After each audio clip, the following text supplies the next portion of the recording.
Sir 2026માં આપણે અહીં બેઠા છે અને આપણા તમામ એ મહેમાનો પણ બેઠા છે.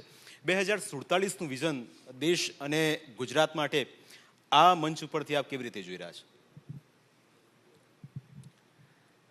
પહેલાં તો કોઈ પણ સામાન્ય વ્યક્તિને પહેલાં એવું હતું કે આટલું લોંગ વિઝન જોવાનું એ માત્ર ને માત્ર જે વિદેશની ધરતી પર રહેતા હોય એ લોકો જ આ રીતે વિઝન જોતા હતા. પણ હું આભાર માનીશ દેશના યશસ્વી પ્રધાનમંત્રી માનનીય મોદી સાહેબનું કે એમણે આજનું નહીં પણ ભવિષ્યનું વિઝન કે ભવિષ્યમાં ભારત કેવું હશે અને માત્ર ભારતનો ગ્રોથ થાય સાથે સાથે દરેક રાજ્યનું ઇન્ડિવિડ્યુઅલ ગ્રોથ થાય.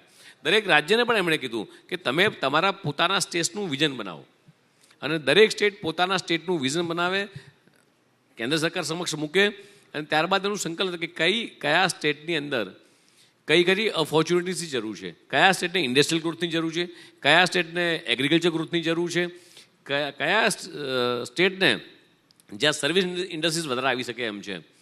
આવનારા વર્ષોની અંદર એટલે ધારો કે પબ્લિક ટ્રાન્સપોર્ટથી માંડી અને દરેક વસ્તુનું પ્લાનિંગ એ આ વિઝનની અંદર જોવાતું હોય છે કે આવનારા આજે ધારો કે 2026માં આપણે બેઠા છીએ તો 140 કરોડની જનતા છે, પોપ્યુલેશન આપણું છે.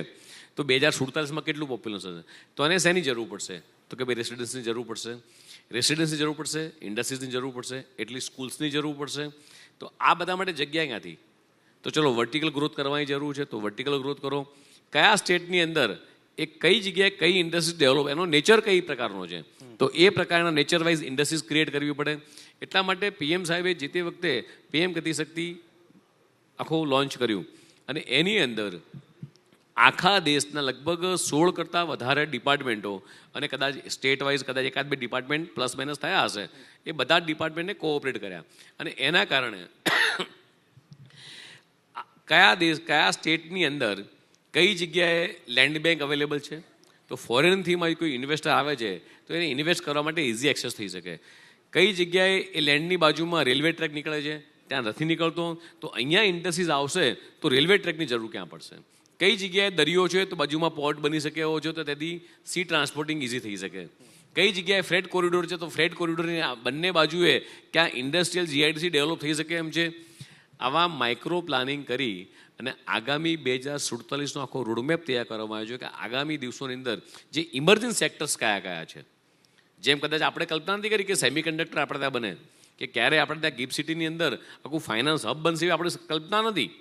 પણ આજે માનનીય મોદી સાહેબે જોયેલું સપનું પૂરું કરીએ છીએ તો આગામી 20 વર્ષની અંદર કયા ચેલેન્જ આવશે અને કઈ નેસેસરિટી થશે. ધારો કે વાત કરીએ આપણે કે ગ્રીન એનર્જીની, તો અત્યારે ગ્રીન એનર્જીમાં ભારતમાં ગુજરાત નંબર 1 છે. આખા દેશને આખા વિશ્વની સામે ગ્રીન એનર્જીમાં આપણે સારી રીતે કામ કરી શકીએ છીએ. એવી રીતે હાઇડ્રોજનની વાત છે તો ઇમર્જિંગ સેક્ટર્સ કયા છે. એઆઈનો જમાનો આવી રહ્યો છે તો એમાં 20 વર્ષ પછી શેની જરૂર પડશે. આ બધી જ બાબતોનું પ્લાનિંગ કરી અને 2047નું આખું વિઝન તૈયાર કરવામાં આવ્યું છે.